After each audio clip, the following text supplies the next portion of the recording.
Hello and welcome to Against All Odds. My name is Rachel Mwenyeheli and I'm your host. Today we are hosting a trauma victim. Well, no longer a victim, but actually a survivor as we speak. Right here on Against All Odds. She went through a horrific accident, but she's here to tell her story. You might be in a similar position and you can find words of inspiration and encouragement from her. Joining me today is Memory Maja, and we're going to be referring to her as Sister Maja. Sister Maja, thank you so much for joining us right here on Against All Odds. Thank you, Rachel. Great. You look lovely. I like the fact that you're almost wearing the same color as mine. Thank you. Thank you so much. Now let's talk about you and your story. Just in brief, before we actually get into, your story that you're here to tell us on Against All Odds. How was your upbringing like when you were growing up? Were you, a happy child? How was your family life like? I was a very happy child, very active, very jovial. I don't want to say I was very intelligent, but I was good in school, not a very sports person. But I had a very normal upbringing, and I came from a God-fearing family. My family was loving. I think my parents raised me well. So yeah, my childhood was quite good. That's great. Now you have a story to tell us Yes. about an accident that happened to you. When did this accident happen, and what were the events, that led to this particular accident? Maybe if you can just narrate that to us. This accident occurred on the 1st of December, 2013.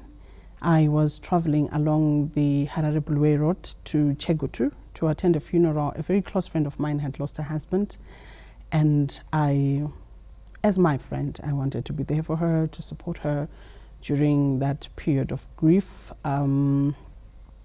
It was a normal day, a very beautiful day. I remember the sky was clear and blue, and it looked like it was going to be a very normal day. And apana chanda inzo changa chiri, out of the ordinary. I remember boarding a private car which was traveling to Chegutu, Pana Blue Road, just after the Blue Road Kwazana roundabout. Yes, I got a vehicle, Ipapu Yangechenda ku Chegutu. Then we picked another gentleman pa pa Kwazana 7 bus stop. Then pa Snack Park. We got fuel. Then after that, we were all set. We were on our way. Just before the Norton toll gate, I think just a couple of kilos before, I was reading a book, so I can't quite say ndakaona anything that was out of the blue. But I remember I heard a sound yekuti, like something metal, changachichirovera muta. Then I just lifted my eyes off the book, and everybody at that point was just quiet. Apanaka taura, apanaka muva, apanaka itase. Can I drive? Nothing. Everybody kept quiet. But that sound kept on.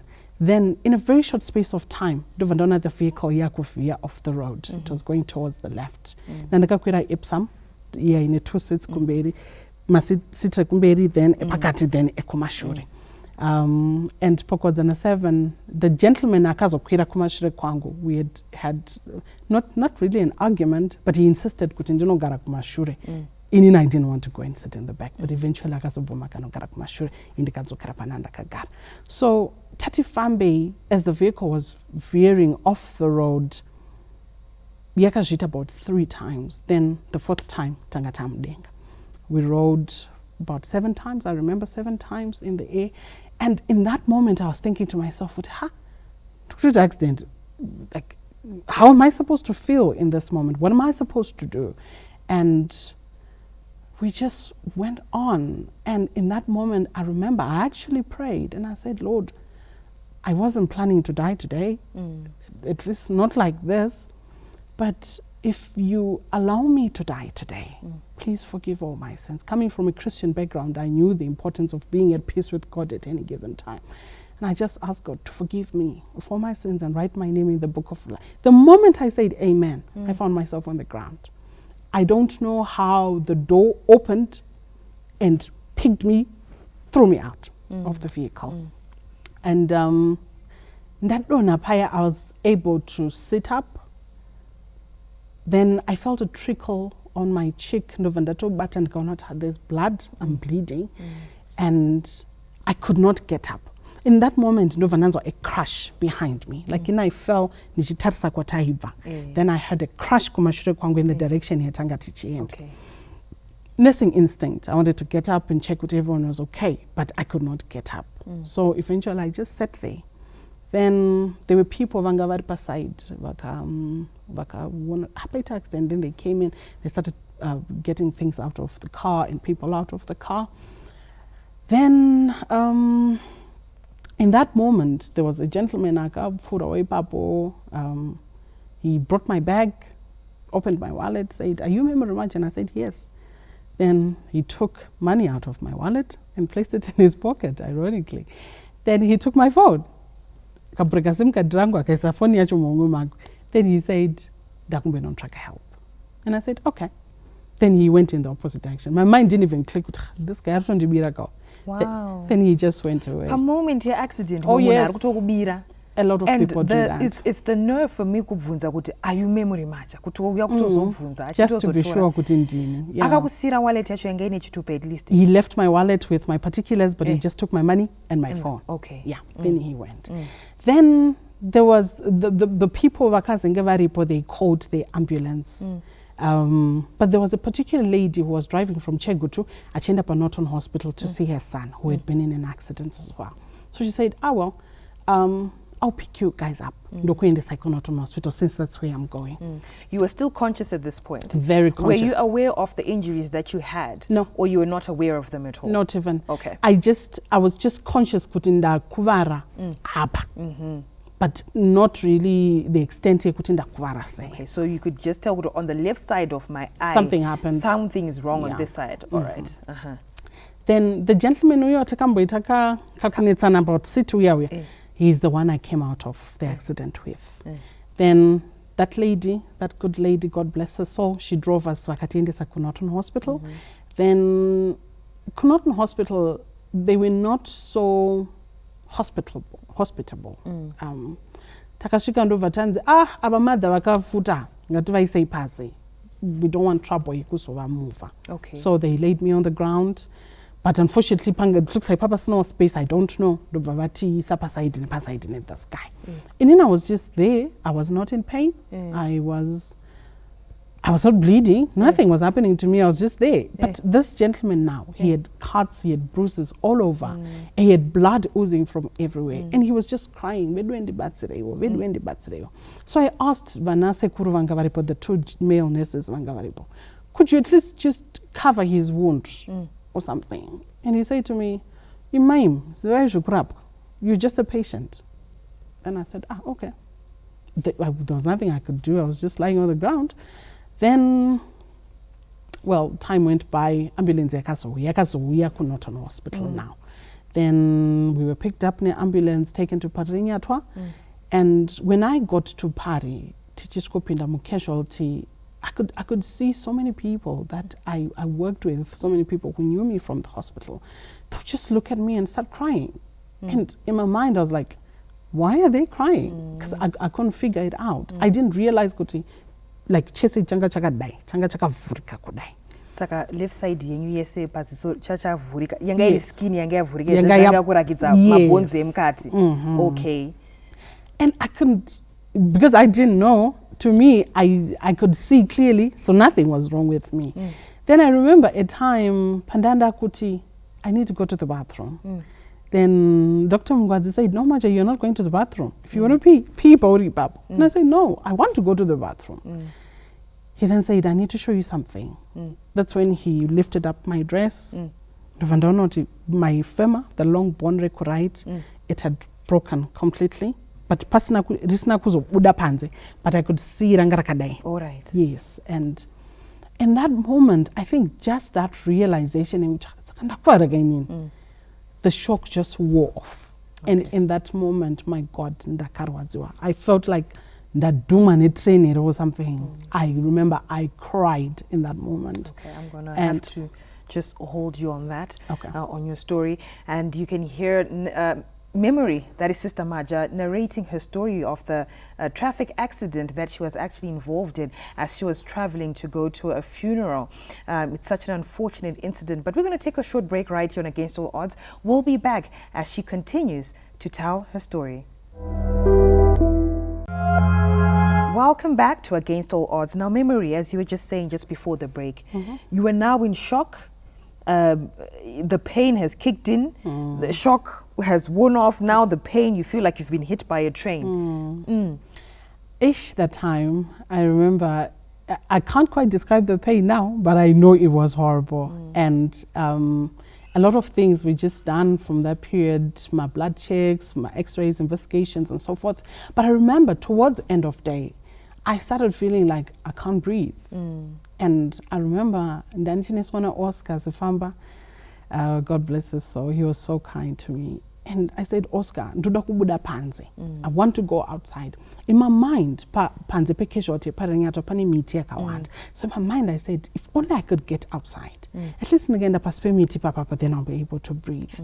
And Oscar said, no, Maja, oxygen.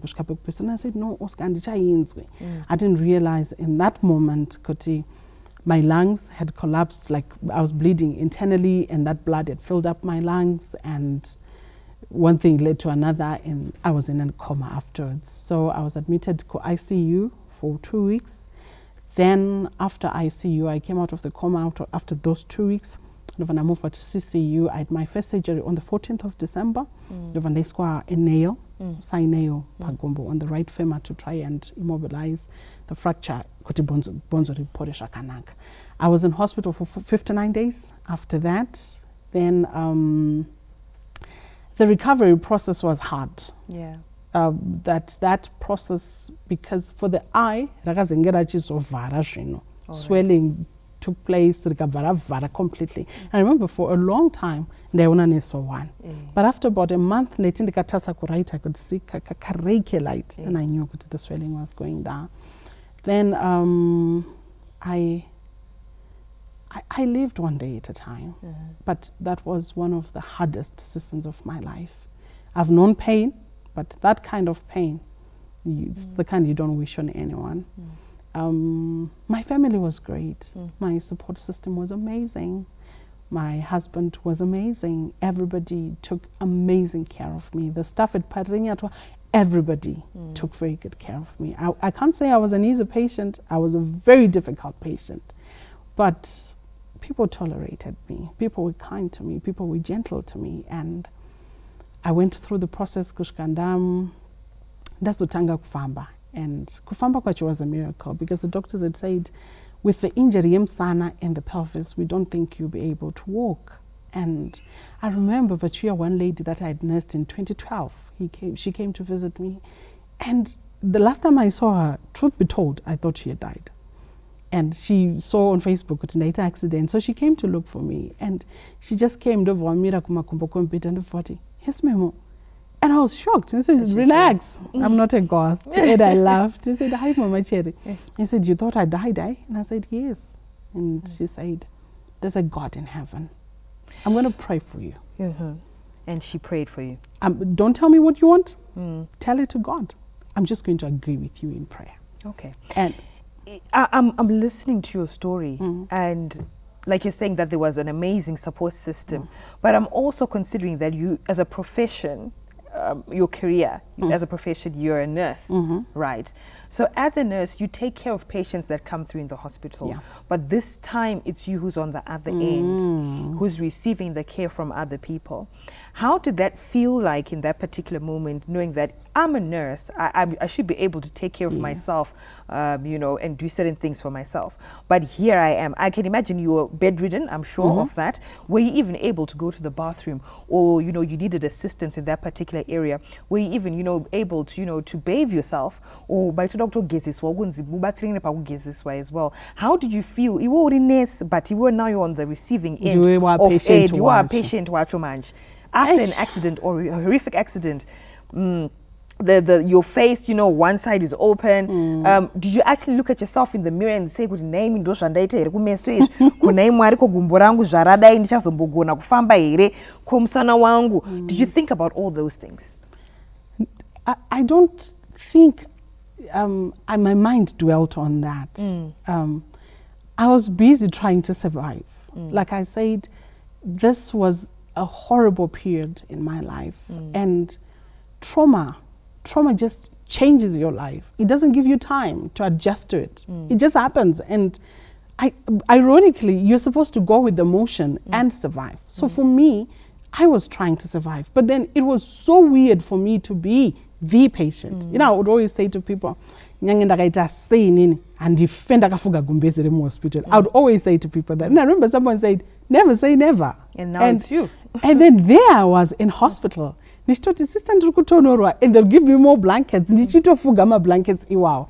I was not able to bathe myself or do anything. Because of the pelvic injury and the back, and pelvic sling. Right. So it just tied me to the bed.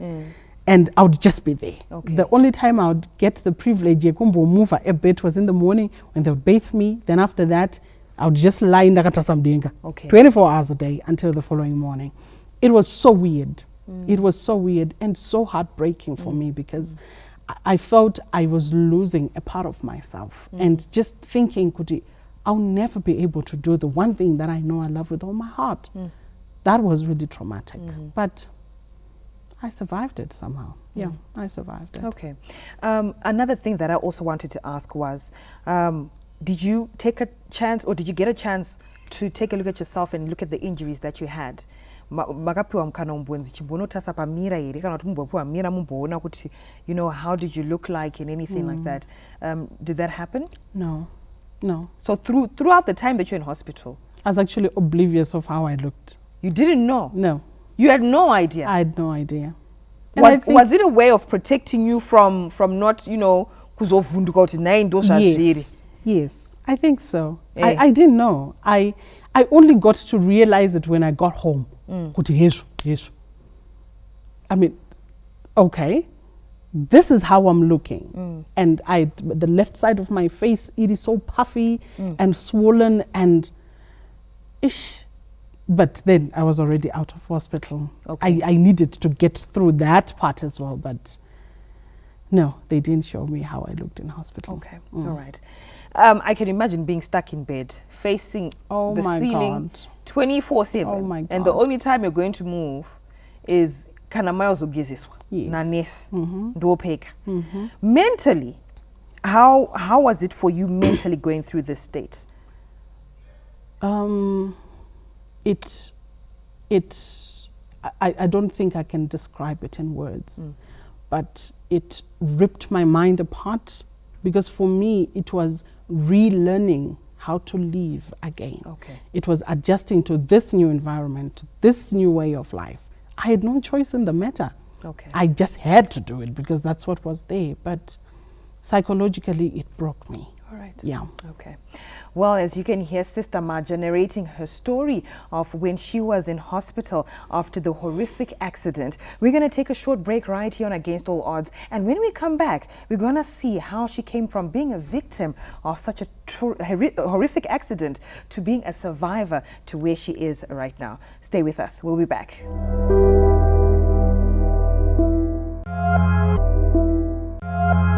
Welcome back to Against All Odds, and we continue with Sister Maja. Now, Sister Maja, I can imagine the trauma that you went through with the accident and everything along with it. Have you healed as yet? Safely, I can say I have healed. I have healed, though I still have some components of my healing journey which are not complete, but I'm in a better position from where I was before the accident and during the process. Yeah. So we're talking both physically and mentally. Oh yes. All right. Oh, yes. Mentally, I'm not able to understand physically the pain that you went through through your healing process. But let's talk about you and your mental state when it came to the healing process. How difficult was it? My mental health was one area that was deeply affected. Like now I've realized that trauma is an event that changes your life forever.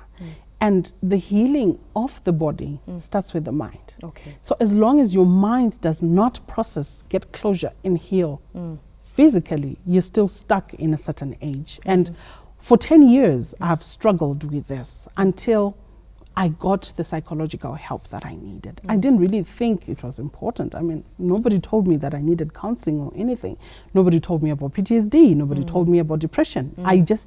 I thought I was okay because my bones were being fixed, my body was being fixed. But during the process, I realized that my mind could only take so much. Now my mind demanded that I give it rest and deal with the process.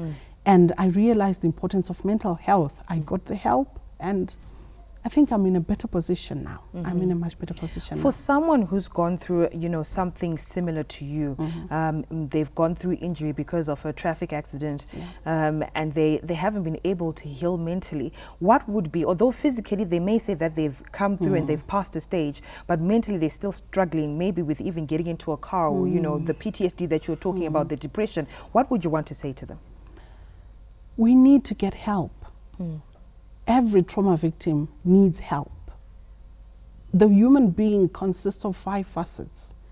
And when you're healing, these 5 facets, the whole 5, the physiological side, the psychological side, the spiritual side, the social side, and the economic side, all 5 need to be attended to in a way that restores wholeness. But the brain is the powerhouse of the body. It directs everything else. And if we don't give the brain the attention that it needs, we don't get off ourselves. I know for a period of time, I was so afraid to end up town, Jack. I was so afraid of getting into someone else's car. I would never do that. But when I got help, eventually I got over myself and I started doing short distances. Now I can even travel to South Africa by bus. But it took a bit of time to get there. So trauma victims need to get the psychological help that they need. Unfortunately, our system is not designed to actually provide that during the period of care. But I would love a situation where we can sit as trauma victims and talk and allow ourselves to get the help that we need so that we can heal. That being said, I know you've got a dream and aspiration to open a foundation that will actually help with trauma victims. Yes. What would you want to say, you know, to someone out there who'd be interested in such an idea? We are our brother's keeper. It is our responsibility to take care of one another. The journey to finding wholeness is not a one-man journey. We need all the help that we can get. I would love to sit with people who have gone through what I've gone through. I would love to sit with families because the damage is not only to the person, it also goes to their support system. When all this is happening and they can't really figure out what is happening or how best they can take care of this person. So I would love to provide that aftercare, that support for trauma victims, for their families, so that through the help of other experts, we can come together and build a whole nation of survivors who can then impact generations afterwards. Oh, that's great. Yes. Well, thank you so much for sharing your story with us right here on Against All Odds. We see you as a survivor, Thank that you. is so amazing. Talking to Sister Maja as she was narrating a story, she was involved in a horrific accident.